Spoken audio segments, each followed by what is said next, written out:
భవిష్యత్తును నిర్ణయించే ఎన్నిక, ఇంకొకటి సీమాంధ్రాను స్వర్ణాంధ్రగా మార్చుకునే ఎన్నిక. సీమాంధ్రాను స్వర్ణాంధ్రగా మార్చుకుంటారా లేక స్కామాంధ్రగా మార్చుకుంటారా మీ ఇష్టం. స్వర్ణాంధ్రగా కావాలంటే చంద్రబాబును సీఎంను చేయండి, నేను మీకోసం ఏం చేయడానికైనా సిద్ధంగా ఉన్నాను అని ఒక బ్లాంక్ చెక్ ఇచ్చినట్టుగా తిరుపతి శ్రీ వెంకటేశ్వర స్వామి వారి సన్నిధిలో మోడీ గారు మాట్లాడారు చంద్రబాబు నాయుడు గారిని ఉద్దేశిస్తూ.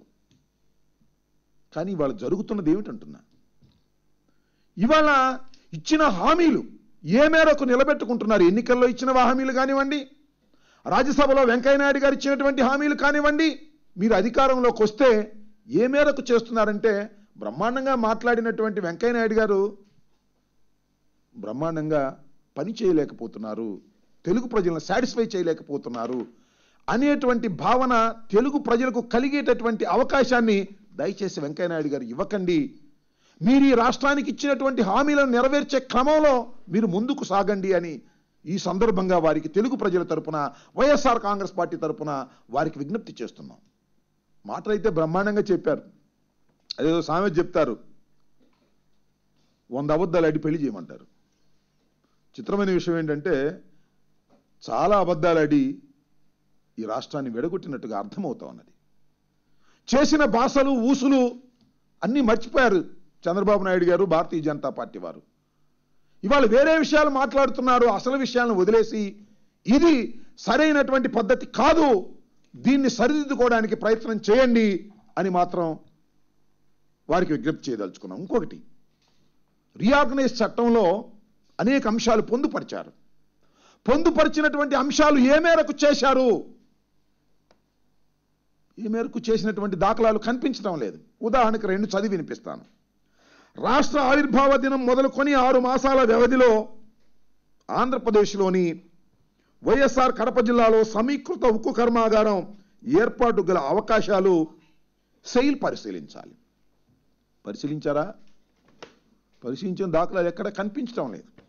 అంతేకాదు, రాష్ట్ర ఆవిర్భావ దినం మొదలుకొని 6 మాసాల వ్యవధిలో Andhra Pradesh green field crude oil refinery petrochemical complex ఏర్పాటు గల అవకాశాలను కేంద్రం పరిశీలించిన వెంటనే తుది నిర్ణయం తీసుకోవాలి. పరిశీలన లేదు, ఇంకా తుది నిర్ణయం తీసుకునేటటువంటి అవకాశం కేంద్రం ఏం చేస్తుంది చెప్పండి? రాష్ట్ర ఆవిర్భావ దినోత్సవాన్ని మొదలుకొని 6 మాసాల వ్యవధిలో ఢిల్లీ ముంబై పారిశ్రామిక కారిడార్ తరహాలో, ఢిల్లీ ముంబై పారిశ్రామిక తరహాలో వైజాగ్ చెన్నై మధ్య పారిశ్రామిక కారిడార్ ఏర్పాటు గల అవకాశాలను కేంద్రం పరిశీలించాలి.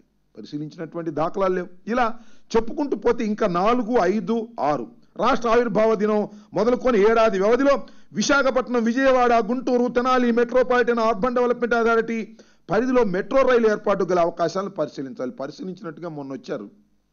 అది విజయవాడ, గుంటూరు, తెనాలి వరకే తప్ప వైజాగ్ విషయం మర్చిపోయారు. నేను ఎందుకు ఈ విషయాలు చదివి వినిపిస్తున్నానంటే, చట్టంలో పెట్టినటువంటి అంశాలను కూడా నెరవేర్చేటటువంటి దాఖలాలు కనిపించకపోతే, ఇంకా రాజ్యసభలో ప్రధానమంత్రి గారు చేసినటువంటి హామీలు, ప్రధానమంత్రి గారు అంటే ఆ రోజున మన్మోహన్ సింగ్ గారు ఉండవచ్చు, ప్రధానమంత్రి గారు మారిన వ్యవస్థ మాత్రం కొనసాగుతుంది, ప్రభుత్వాలు కొనసాగుతాయి.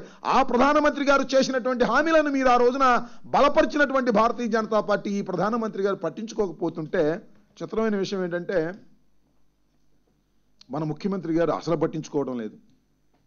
అదేదో సామెత చెప్తారు, ఇక్కడ ఈ ముఖ్యమంత్రి గారు ఈ రాష్ట్రాన్ని అభివృద్ధి చేయటానికి ఆయనకే ఓటు వేస్తే మంచిది, ఇంకోటికి ఓటు వేస్తే అభివృద్ధి జరగదు అని చెప్పినటువంటి ముఖ్యమంత్రి గారు అధికారంలోకి వచ్చిన తర్వాత కేంద్రం ఏమాత్రం సహాయం చేయకపోయినా మాట్లాడే పరిస్థితి అయితే కనిపించలేదు. కారణం ఏమిటో మాకు తెలియదు. ఇవాళ భారతీయ జనతా పార్టీలో ఆయన రాజకీయంగా కలిసి ఉన్నటువంటి వ్యక్తి, ఆయన 2 మంత్రులను ఎక్కడ కేంద్రంలో పెట్టుకున్నారు, అలాగే రాష్ట్రంలో కొంతమంది మంత్రులను భారతీయ జనతా పార్టీని పెట్టుకున్నారు. 2 విడదీయరాని బంధంతో ఉన్నటువంటి వారు. ఇవాళ నిజంగా తెలుగుదేశం పార్టీ పూర్వం ఆవిర్భవించినప్పుడు నందమూరి తారక రామారావు గారు తెలుగుదేశం పార్టీని ఆవిర్భవింపచేసిన రోజుల్లో ఏమిటి ప్రధానంగా ఆయన ఆ రోజున 2 అంశాల మీద తెలుగుదేశం పార్టీ ఆవిర్భవించింది. అదేమిటంటే, తెలుగువాడి ఆత్మగౌరవం, తెలుగువాడి ఆత్మగౌరవాన్ని ఢిల్లీలో తాకట్టు పెడుతున్నారు కాంగ్రెస్కి. ఇక్కడ తెలుగువాడు వెళ్ళి ఢిల్లీలో ఉన్నటువంటి రాజీవ్ గాంధీకో లేకపోతే ఇందిరాగాంధీకో తాకట్టు పెడుతున్నారు. తెలుగువాడి ఆత్మగౌరవాన్ని కాపాడాలి అనేటువంటి ఒక పెద్ద స్లోగన్తో ఆ రోజున తెలుగుదేశం పార్టీ ఆవిర్భవిస్తే, అయ్యా చంద్రబాబు నాయుడు గారు, మీరు వాళ్ళు ఏం చేస్తున్నారు? తెలుగువాడి ఆత్మగౌరవాన్ని ఢిల్లీలో తాకట్టు పెట్టేటటువంటి ప్రయత్నం మీరు చేస్తున్నారా లేదా ఒక్కసారి ఆలోచించుకోమని మనం చేస్తున్నా. ఇంతవరకు ప్రత్యేక హోదా ఇవ్వకపోగా ఇచ్చే అవకాశం లేదని కూడా స్పష్టంగా చెబుతున్నప్పటికీ కూడా మీరు కిమ్మనుకోకుండా కూర్చున్నారు. ఇంకా మంత్రివర్గంలో కొనసాగాలనే ప్రయత్నం చేస్తున్నారు.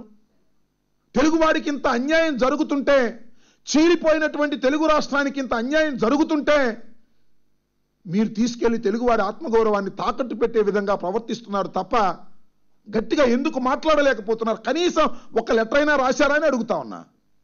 లోటు బడ్జెట్ మీరు ఏం చెప్పారు? బడ్జెట్ ప్రవేశపెట్టేటప్పుడు ఈ సంవత్సరం బడ్జెట్లో 1,11,824 కోట్లతో మీరు 14-15 బడ్జెట్ ప్రవేశపెట్టారు. ఆ ప్రవేశపెడుతూ మీరు మాట్లాడింది ఏమిటంటే, శాసనసభలో రాష్ట్ర విభజనను పురస్కరించుకొని కేంద్ర ప్రభుత్వం నుంచి అదనంగా వస్తాయని భావిస్తున్న 14,500 కోట్ల రూపాయలు ఇమిడి ఉన్నాయి. ఈ 1,00,00,000 కోట్ల రూపాయల బడ్జెట్లో 14,500 కోట్ల రూపాయలు కేంద్రం నుంచి రావాల్సినటువంటి నిధులు ఉన్నాయంటే 14,500 కాదు, 500 కోట్ల రూపాయలు మొన్న విధులిస్తే ఇంకా 1,400 కోట్ల రూపాయలు రావాలని మీరు అనుకుంటున్నారు. మీరు తప్పు చెబుతున్నారా లేక కేంద్ర ప్రభుత్వం తప్పు చెబుతుందో తేల్చవలసినటువంటి బాధ్యత మీకున్నది చంద్రబాబు నాయుడు గారని అడుగుతా ఉన్నా. అదేం మాట్లాడుకోకుండా ఇస్తే ఇచ్చారు లేకపోతే లేదు అనే ధోరణితో ప్రవర్తిస్తున్నారు. ఇది సరైనటువంటి పద్ధతి కాదు. ఎందుకు మీరు కేంద్రంలో ఉన్న ప్రభుత్వాన్ని గట్టిగా అడగలేకపోతున్నారు? భయమా? మీ మీద ఏమైనా ఎంక్వైరీలు వేస్తారనే భయమా? లేకపోతే వారి నుంచి దూరంగా జరిగితే మీకు వచ్చే ప్రమాదం ఏమైనా ఉందని భయపడుతున్నారా? మీరు ఇంతకు ముందు చేసినటువంటి దారుణాలన్నిటి మీద ఎంక్వైరీ చేసి మిమ్మల్ని ఇబ్బంది పడతారనే ఉద్దేశంతో మీరున్నారా? చంద్రబాబు నాయుడు గారు ముఖ్యమంత్రి స్థానంలో ఉండి ఈ రాష్ట్రంలో మీరు ప్రజల మీ మీద విశ్వాసంతో ఎన్నుకున్నటువంటి మీరు తెలుగువారి ఆత్మగౌరవాన్ని తీసుకువెళ్ళి ఢిల్లీ నడిబజారులో తాకట్టు పెట్టి మీ పార్టీని బతికించుకోవడం కోసమో మీ స్వార్థపూరితమైన ఆలోచనలు బ్రతికించుకోవడం కోసమో ప్రయత్నం చేస్తున్నారు తప్ప మీరు ఆంధ్ర రాష్ట్రానికి నిధులు తీసుకొచ్చే విధంగా గొంతెత్తి అరవలేని దుస్థితిలో ఎందుకున్నారు చంద్రబాబు నాయుడు గారు?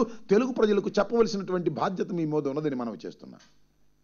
ఎందుకోసం ఇదంతా చేస్తున్నారు? ఏం మాట్లాడొద్దని అందరికీ మంత్రివర్గంలో ఉన్న సభ్యులకు మీరు చెబుతున్నారు. ఏం మాట్లాడొద్దు, మీరు తొందరపడొద్దు, తొందరపడితే మనకు ప్రమాదం ఉన్నది. ఏం ప్రమాదం ఉన్నది మీకు? ఈ రకమైనటువంటి ధోరణి చేయటం వలన తీవ్రంగా తెలుగు ప్రజలు నష్టపోయేటటువంటి అవకాశం ఉన్నది. తక్షణమే మీరు దీని మీద మాట్లాడండి. ముఖ్యంగా తెలుగు ప్రజల్ని చీల్చినటువంటి ద్రోహం చేసినటువంటి పార్టీల్లో చంద్రబాబు నాయుడు గారు 3వ స్థానంలో ఉన్నాడు. మొదటి స్థానం కాంగ్రెస్ పార్టీ, 2వ స్థానం భారతీయ జనతా పార్టీ, 3వది చంద్రబాబు నాయుడు గారు. వాళ్ళు అంటున్నాడు చంద్రబాబు నాయుడు గారు ఏమని, ఆ రోజు కలిసి కూర్చుని మాట్లాడి విభజించమంటే కలిసి కూర్చుని మాట్లాడుకోకుండా చేశారు, అర్ధంతరంగా విభజించారని. అర్ధంతరంగా విభజిస్తే మరి ఎందుకు మీరు పార్లమెంటులో ఓటు వేశారు చంద్రబాబు నాయుడు గారిని అడుగుతా ఉన్నా. మీ పార్టీకి చెందినటువంటి నామా నాగేశ్వరరావు గారు అసలు మొదటి ఓటు మేమే వేశామని చెప్పారు. మీరు ఆ రోజున ఈ రీఆర్గనైజేషన్ బిల్లుని వీగిపోకోకుండా కాపాడినటువంటి వ్యక్తులు మీరు. కాంగ్రెస్ పార్టీ అర్ధంతరంగా ఒక నిర్ణయం తీసుకొని డెమోక్రటికల్ ప్రాసెస్ లేకోకుండా దారుణంగా చీల్చినప్పుడు భారతీయ జనతా పార్టీ వంతపాడి భజన చేసింది. దానికి మీరు భజన చేశారు. ఈ ముగ్గురు కలిసి రాష్ట్రాన్ని విభజించి ఇవాళ అధ్వాన్నంగా ఉన్నటువంటి రాష్ట్రాన్ని కాపాడడానికి కనీసమైనటువంటి సహాయం కూడా చేయడానికి వెనుకడుగు వేస్తుంటే ఇది తెలుగు ప్రజలకు ద్రోహం అవుతుందో కాదో ఒక్కసారి ఆలోచన చేయమని అడుగుతా ఉన్నా. అదేమంటే కాంగ్రెస్ పార్టీ వారు జెండా తీసుకుని బయలుదేరారు. 1,000 సంతకాలు పెట్టిస్తారంట. అయ్యా మీ సోనియా గాంధీ గారు ఎందుకు మాట్లాడటం లేదు? స్పెషల్ స్టేటస్ ఇవ్వమని ఎందుకు అడగటం లేదు? ఆ రోజున స్పెషల్ స్టేటస్ ఎందుకు మీరు ప్రకటించకుండా తప్పుకున్నారు? ఒక పద్ధతి లేకోకుండా రాష్ట్రాన్ని విభజించేసి అన్యాయం చేసి తెలుగు ప్రజల్ని ఇవాళ అగాధంలోకి నెట్టడానికి ప్రయత్నం చేసిన మొదటి ముద్దాయి కాంగ్రెస్ పార్టీ వచ్చి మేము స్పెషల్ స్టేటస్ కోసం మేము భారతీయ జనతా పార్టీతో ఫైట్ చేస్తామని కోటి సంతకాలు చేసిన ఉపయోగం లేదు. ఇలాంటి దారుణానికి కారణం కాంగ్రెస్ పార్టీ మొదటి ముద్దాయి మీ ముగ్గురు కలిసి వాళ్ళ రాష్ట్రాన్ని మరింత అధోగతి పాలు చేయడానికి ప్రయత్నం చేస్తున్నారు. ఇది సరైనటువంటి పద్ధతి కాదు. చంద్రబాబు నాయుడు గారు మీకు మనవి చేస్తున్నాం, ఇప్పటికైనా తెలుగు వారి తరపున గొంతెత్తి అడగండి, అవసరమైతే గట్టిగా మాట్లాడండి. ఎన్టీ రామారావు గారు పార్టీ పెట్టినప్పుడు మరొక సిద్ధాంతం ఉంది, బలమైనటువంటి రాష్ట్రాలు, అధికారాలు, విధులు, నిధులు రాష్ట్రాలకి బలంగా ఉండాలి, బలహీనమైనటువంటి రాష్ట్రాలుగా ఉండకూడదు, అవసరమైతే కేంద్ర ప్రభుత్వాన్ని గట్టిగా అడిగి సాధించాలి అనేటువంటి ఉద్దేశంతో ఈ రెండు సిద్ధాంతాలతోనే ఆ రోజున ఎన్టీ రామారావు గారు మీ రాజకీయ పార్టీని ప్రారంభించారు. బహుశా ఎన్టీ రామారావు గారు వెళ్ళిపోయిన తర్వాత మీ రాజకీయ పార్టీ ఆ సిద్ధాంతాలని తిరోధకాలు ఇచ్చిందా చంద్రబాబు నాయుడు గారు అని అడుగుతా ఉన్నా. బలమైన రాష్ట్రాలు, తెలుగువాడి ఆత్మగౌరవం కాపాడటం, ఈ రెండింటినీ కూడా మీరు ఇవాళ మంట గలుపుతున్నారు, హక్కులు లేకుండా చేసుకుంటున్నారు. కేవలం మీ వ్యాపార ప్రయోజనాలు, మీ మంత్రివర్గంలో ఉన్న సభ్యుల ప్రయోజనాలకు తెలుగువారి ఆత్మగౌరవాన్ని తీసుకెళ్లి భారతీయ జనతా పార్టీకి తాకట్టు పెట్టేటటువంటి పరిస్థితి, ఢిల్లీ నడివీధుల్లో పెట్టేటటువంటి పరిస్థితి దయచేసి చేయకండి. తెలుగువారు చాలా ఇబ్బందుల్లో ఉన్నారు, రాష్ట్రం ఏమైపోతుందనేటువంటి బాధతో ఉన్నారు. అదేవిధంగా రాజధాని నిర్మాణం కోసం నిధులు రానటువంటి పరిస్థితిలో ఉన్నారు. ఇవన్నీ సాధించడానికి కాస్త మాట్లాడండి అని ఈ సందర్భంగా చెప్పదలుచుకున్నాం. డిమాండ్ చేయండి.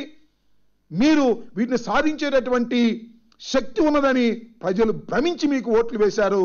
శక్తి లేదనేటువంటి భావన కలిగించే ప్రయత్నం చేయకండి. ఇవాళ మీరు చేసే ద్రోహం తరతరాల తెలుగు జాతికి చేసేటటువంటి ద్రోహం అవుతుంది. కాబట్టి గట్టిగా మాట్లాడి అవసరమైతే చెప్పండి. మీరు మా తెలుగు ప్రజలకి న్యాయం చేయకపోతే, మీరు మాకు సరైనటువంటి ప్యాకేజ్ ఇవ్వకపోతే మీ మంత్రివర్గంలో కొనసాగమని చెప్పే ధైర్యం తెచ్చుకోండి. ఎందుకంటే మీరు వాళ్ళ మంత్రివర్గంలో కొనసాగకపోతే వాళ్ళ మంత్రివర్గం ఏం పడిపోదు, లేదు మీరు బయటకు వస్తే మీ ప్రభుత్వం ఏం పడిపోదు. కానీ ఏదో భయం ఉన్నది చంద్రబాబు నాయుడు గారికి. ఆయన చేసిన స్కాముల మీద ఏమైనా విచారణ చేస్తారో అన్న భయం ఉందో మరి ఏమిటో నాకు తెలియదు. కానీ అలాంటి ధైర్యమైనటువంటి నిర్ణయం తీసుకుంటే తప్ప ఇవాళ రాష్ట్రానికి నిధులు వచ్చేటటువంటి అవకాశాలు కనుచూపు మేరలో కనిపించడం లేదు. చంద్రబాబు నాయుడు గారు తెలుగు ప్రజలకు ద్రోహం చేయకండి, గట్టిగా మాట్లాడండి, గట్టి నిర్ణయాలు తీసుకోండి, ధైర్యంగా వ్యవహరించండి అని ఈ సందర్భంగా చంద్రబాబు నాయుడు గారిని మేము కోరుతున్నాం. అలా చేయకపోతే తెలుగు జాతికి ద్రోహం చేసినటువంటి వ్యక్తులు అవుతారు మీరు. అదే కాకుండా ఎన్టీ రామారావు గారు చెప్పినటువంటి రెండు సిద్ధాంతాలని తిరోధకాలు ఇచ్చిన వాళ్ళు అవుతారనే విషయాన్ని దయచేసి గమనించవలసిందిగా కోరుతున్నాం.